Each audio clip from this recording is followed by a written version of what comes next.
Hello students, good morning to all of you. Once time again, I am AK Singh in front of you for teaching the question tag 5th class. Dear students, मैं AK Singh एक बार फिर से अगले question tag के 5th class को पढ़ाने जा रहा हूँ। अतः आप लोग इस वीडियोस को ध्यान से पढ़ना शुरू कीजिएगा। लेकिन उससे पहले थोड़ा सा हम जो कल आपको SW दिए थे उसमें एक क्वेश्चन था, जिससे बहुत सारे बच्चे कुछ कंफ्यूजन या कुछ प्रॉब्लम महसूस कर रहे थे, तो उसको हम डील कर दे रहे हैं। वो क्वेश्चन था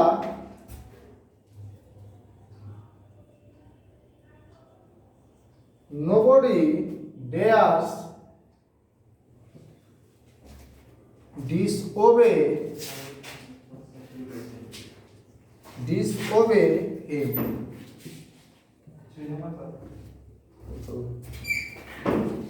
डियर स्टूडेंट्स, यही बाकी तो सब क्वेश्चन आप बना पा रहे थे, एक क्वेश्चन में आपको प्रॉब्लम हो रहा था, इसलिए हमने सोचा कि आपको थोड़ा सा समझा दें। तो देखिए, क्वेश्चन टैग बनाने के लिए पहला बात, आप नोबडी के लिए कर्ता लिखेंगे दे। हमने आपको बताया था कि जब सेंटेंस में कर्ता के रूप में nobody, anybody, somebody, everybody, no one, anyone, someone, everyone यदि ऐसे शब्दों का प्रयोग किया गया हो तो ऐसी स्थिति में कर्ता के रूप में दे को लिखा जाता है। दूसरा बात आता है डेयर्स। तो यहां पर आपको पता होना चाहिए कि जो डेयर है वह एक मॉडल एक्सिलरीज है। मॉडल एक्सिलरीज है, इसके साथ साथ यह मुख्य क्रिया का भी कार्य करता है, जिसका हिंदी होता है डेयर मीन्स साहस करना, अर्थात नोबडी डेयर्स डिसओबे हिम। कोई भी उसकी आज्ञा का उल्लंघन करने का साहस नहीं कर सकता है। तो यहां पर अगर हम डेयर को मॉडल एक्सिलरीज के रूप में लेंगे, अगर डेयर को मॉडल एक्सिलरीज के रूप में लेंगे तो इसका क्वेश्चन टैग हो जाएगा, डेयर दे। अगर कोई लगे कि नहीं सर डेयरंट होगा, तो डेयरंट नहीं होगा क्योंकि यहां पर नो लगा हुआ है। दूसरा बात, यह प्रेजेंट इंडेफिनिट को शो करता है क्योंकि क्रिया के अंत में यस लगा हुआ है, इसलिए प्रेजेंट इंडेफिनिट टेंस है। अतः से कुछ दूसरा क्वेश्चन टैग ये भी हो जाएगा डस दे। आप 100% सोच सकते हैं, लेकिन ये जो आंसर होगा पूरी तरह से गलत होगा। इसलिए गलत होगा क्योंकि हमारा मेन जो करता है वो दे है, और दे के साथ दुनिया जानता है कि डस नहीं बल्कि डू का प्रयोग किया जाता है, और इसका आंसर हो जाएगा डू। ये आपका आंसर है, अर्थात नोबडी डेयर्स डिसओबे हिम का आंसर हो जाएगा डू। तो डियर स्टूडेंट्स, हम ये उम्मीद रखते हैं कि अब आप इस क्वेश्चन को समझ चुके होंगे, और ऐसे आए हो कोई भी क्वेश्चन अगर नेक्स्ट एग्जांपल देकर बताएं, जैसे यू नीड वाटर, तुम्हें पानी की आवश्यकता है। आप डोंट यू या नीडंट यू भी लिख सकते हैं, कोई दिक्कत नहीं। तो इस तरह से आप हर SW को देख सकते हैं। अब हम आते हैं 5th क्लास। आज आपको क्या पढ़ाया जाएगा?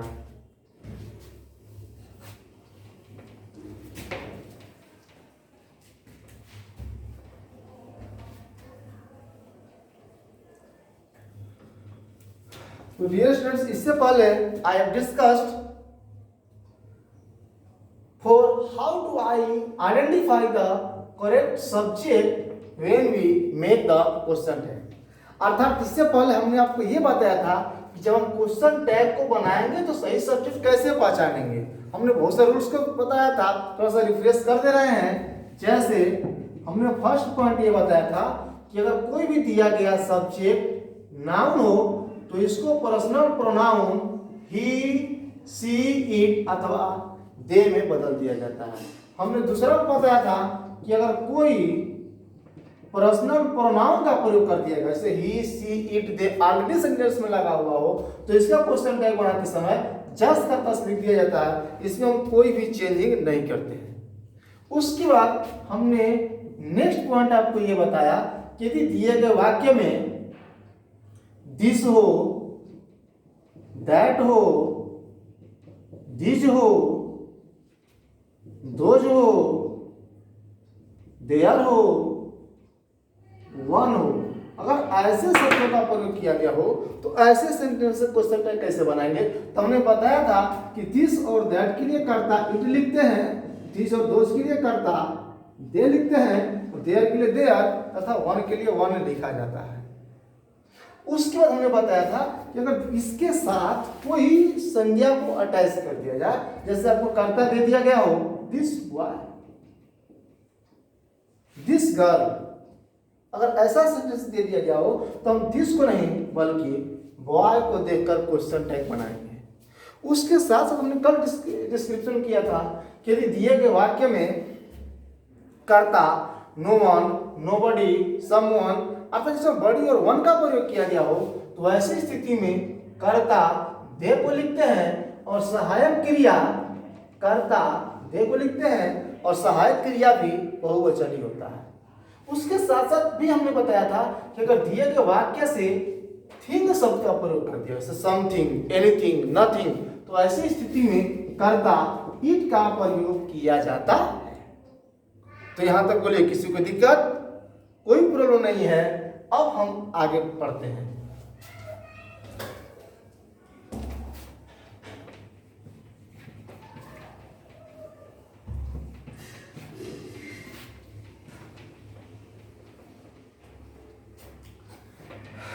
आगे पढ़ने से पहले हम आपको थोड़ा सा नोट बताना चाहेंगे और नोट में ये बताएंगे जैसे there are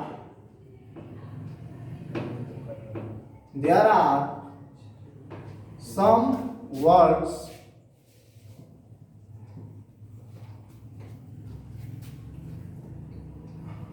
words such as no, not, none, no one, nobody,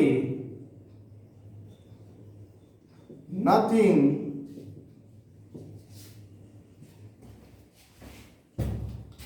scarcely, rarely, seldom,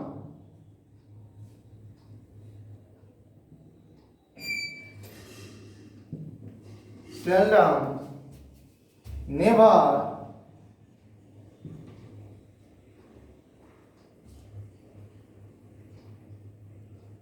few, little, hardly,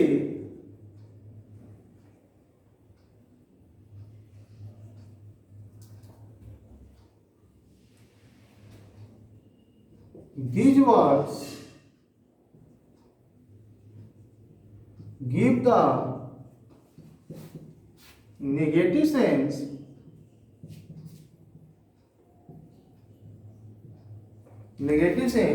then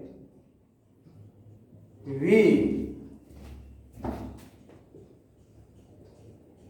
make the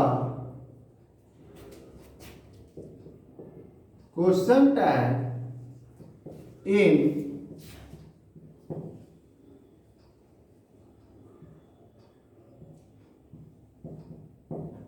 affirmative। Dear students, ये रिमार्केबल पॉइंट है, ये बात आपको ध्यान देना पड़ेगा। अर्थात हमने ये लिखवाया कुछ ऐसे वर्ड्स होते हैं जो यूं ही नकारात्मक कर देते हैं, जैसे नो वन हो, नोबडी हो, नथिंग हो या नो, नॉट, नॉन। इसके साथ साथ स्कार्सली, रेयरली, सेल्डम, नेवर या फ्यू, लिटिल या हार्डली, ये सब ऐसे वर्ड्स होते हैं जो नेगेटिव सेंस को देते हैं। अगर इनमें से किसी भी शब्द का अगर प्रयोग कर दिया गया हो तो जब कभी भी अगर हम क्वेश्चन टैग बनाएंगे तो ऐसी स्थिति में क्वेश्चन टैग हमेशा सकारात्मक बनाया जाता है। जैसे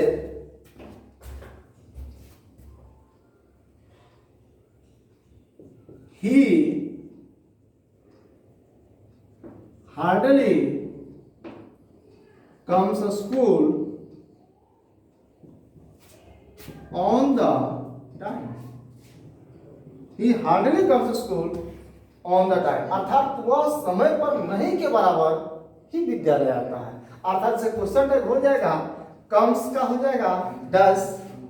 आप लिख सकते हैं ऑप्शन नंबर ए में, या तो आप लिखेंगे डज ही, या तो लिखेंगे डजंट ही, या तो आप लिखेंगे डज ही, या तो आप लिखेंगे डजंट ही। तो डियर स्टूडेंट्स, आप बताइए सही ऑप्शन कौन सा होगा। तो आपको पता होना चाहिए कि जो हार्डली है वो नेगेटिव सेंस को दे रहा है, और तो इसका जो क्वेश्चन टैग होगा वो होगा डज ही। या अगर नेक्स्ट एग्जांपल लिखते हैं, barking dog seldom bites. Barking dog seldom bites. अर्थात भौंकने वाला कुत्ता कभी काटता नहीं है। ये भी सेंटेंस जो कि नेगेटिव सेंस को दे रहा है। और तो जब भी हम इसका क्वेश्चन टैग बनाएंगे तो पहले बात हम डॉग को क्लियर करते हैं कि ये ही है किसी है। तो डॉग और बीच हम सब लोग जानते हैं, dog is plural, it means dog is masculine gender and bitch is feminine gender. इसलिए हम लिखेंगे seldom, barking dog seldom bites, present indefinite tense, इसलिए इसका हो जाएगा डस। या अगर हम नेक्स्ट एग्जांपल देखते हैं,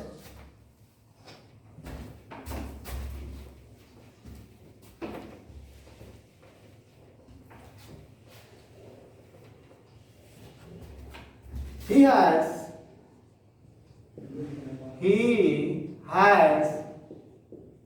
little money. हम नेक्स्ट एग्जांपल देखते हैं, he has little money। तो डियर स्टूडेंट्स, थोड़ा तो ध्यान देना होगा लिटिल के केस में दो केस होता है, एक होता है लिटिल, ए लिटिल,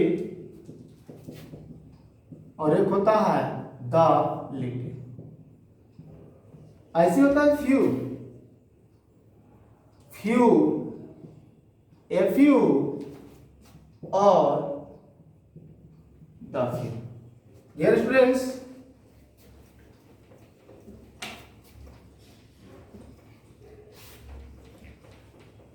इसका डिस्क्रिप्शन क्या है जब ध्यान दीजिएगा।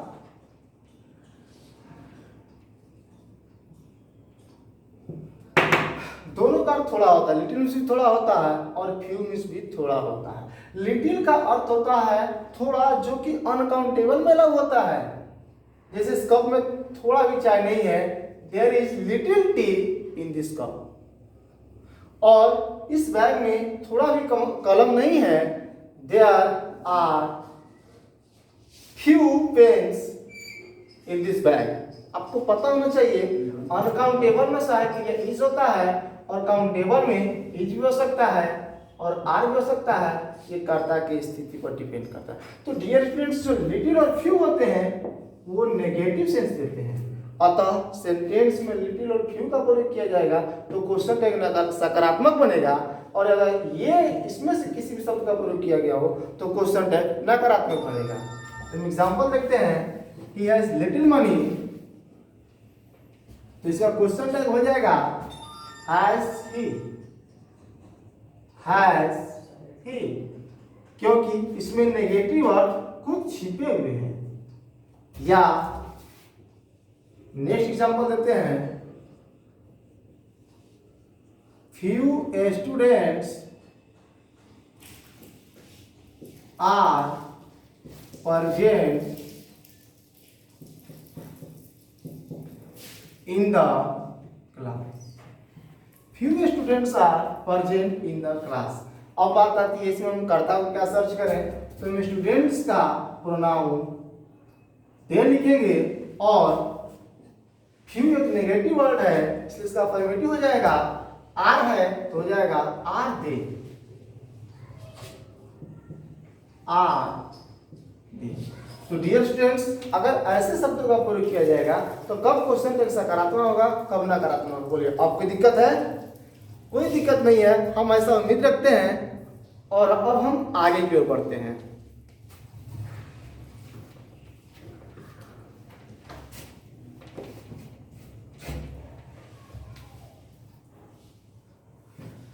तो चलिए, यहाँ से बेसिकली रूल खत्म होता है, बेसिकली रूल समाप्त होता है। अब हम आते हैं थोड़ा सा हट करके जो इंपरेटिव सेंटेंस से ताल्लुकात रखता है। इंपरेटिव मतलब क्या?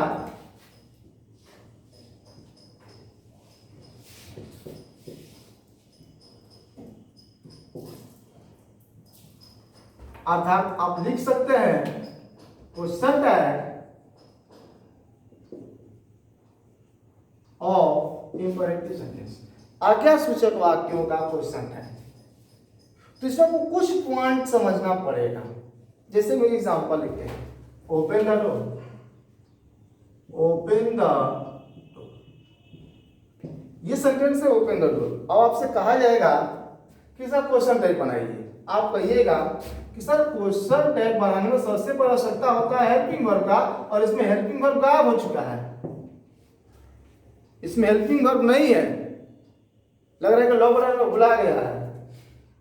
या दूसरा बात आप ये भी कर सकते हैं कि सर जब हम क्वेश्चन टैग बनाएंगे तो इसमें कर्ता या कोई भी सब्जेक्ट की आवश्यकता होता है, और इसमें सब्जेक्ट भी नहीं है, हेल्पिंग वर्ब नहीं है, तो क्वेश्चन टैग बनेगा कैसे?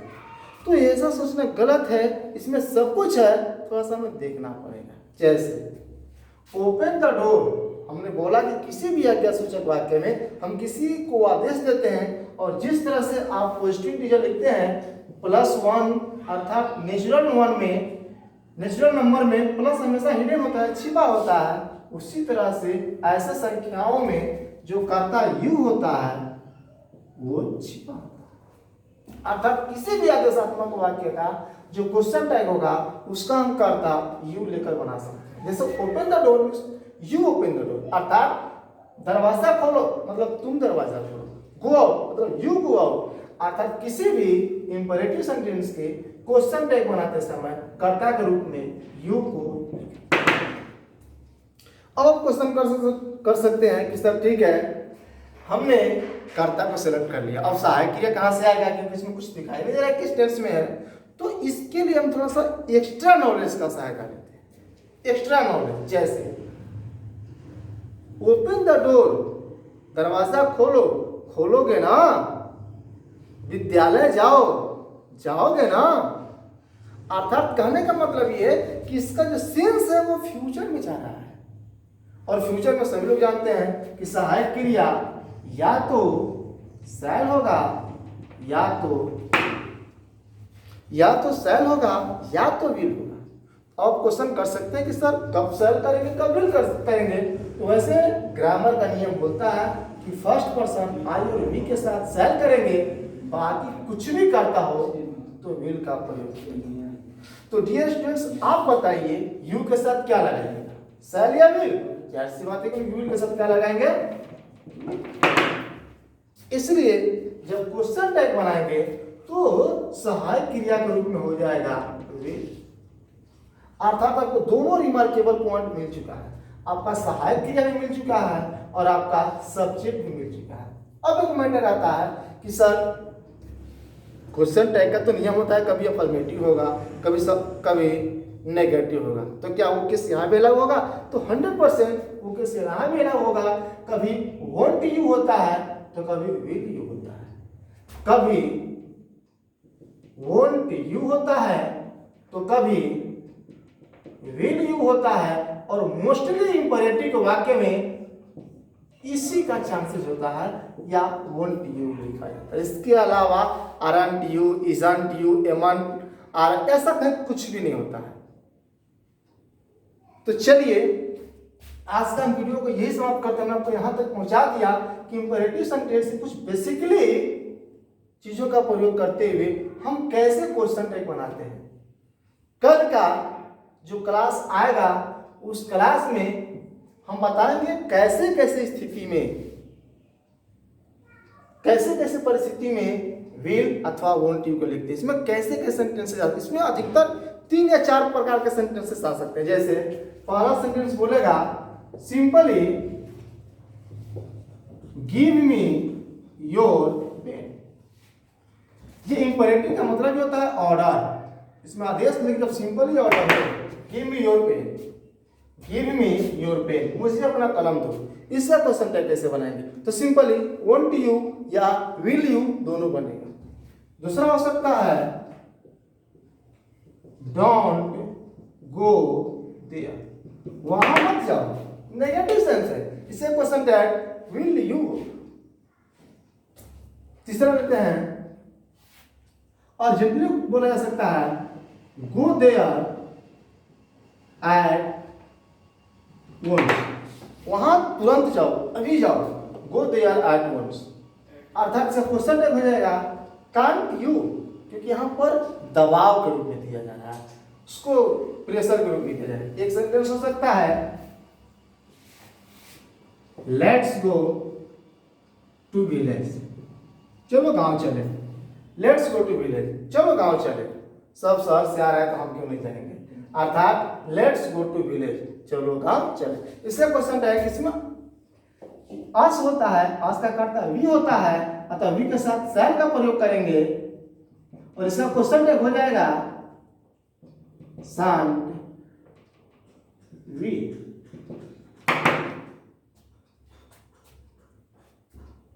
या एक सेंटेंस आता है लेट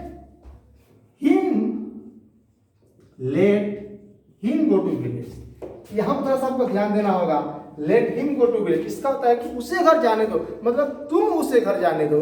और ऐसी स्थिति में हम जो लिखेंगे वो कर्ता यू लिखेंगे और यही होगा विल यू या वॉन्ट यू। तो कब विल यू होगा, कब वॉन्ट यू होगा, clearly I shall tell you on tomorrow. आज के लिए बस हम यहीं पर समाप्त करते हैं। Thanks to all of you for watching my videos. और सारे विद्यार्थियों को हम ये कहना चाहेंगे कि आप वीडियोस को एवरीडे देखा कीजिए, और जो नए बच्चे हैं जो नए स्टूडेंट्स पढ़ रहे हैं वो भी समझने का प्रयास कीजिए, और चैनल को सब्सक्राइब जरूर कर दें और लाइक और कमेंट करना ना भूलें। और अगले वीडियोस का फिर से इंतजार करें, लेकिन हाँ जो भी वीडियोस आ रहा है वो सब देखिए। और अगर आपके आसपास बच्चा कोई थोड़ा सा हम आपको खींच देते हैं, जैसे कहने का मतलब ये है कि हमें समय के अनुसार चल देना चाहिए। आपको लग रहा है कि नहीं हमारा पढ़ाई स्टॉप हो रहा है, तो ऐसा बात नहीं है, आप पढ़ सकते हैं, थोड़ा सा अपने आप को बदल कर देखिए, और बदलना ही जरूरी होता है। इसलिए हम चाहेंगे कि आप किसी भी दिन को बर्बाद नहीं जाने देंगे और हर दिन का यूज करेंगे और एक एक वीडियोस को वैसे ही देखेंगे जैसे आप क्लास में आकर पढ़ा करते हैं। Thanks to all of you. आप चैनल को सब्सक्राइब करना ना भूलिए, जिसका नाम है expert education by AK Singh, expert education by AK Singh. Thanks to all of you.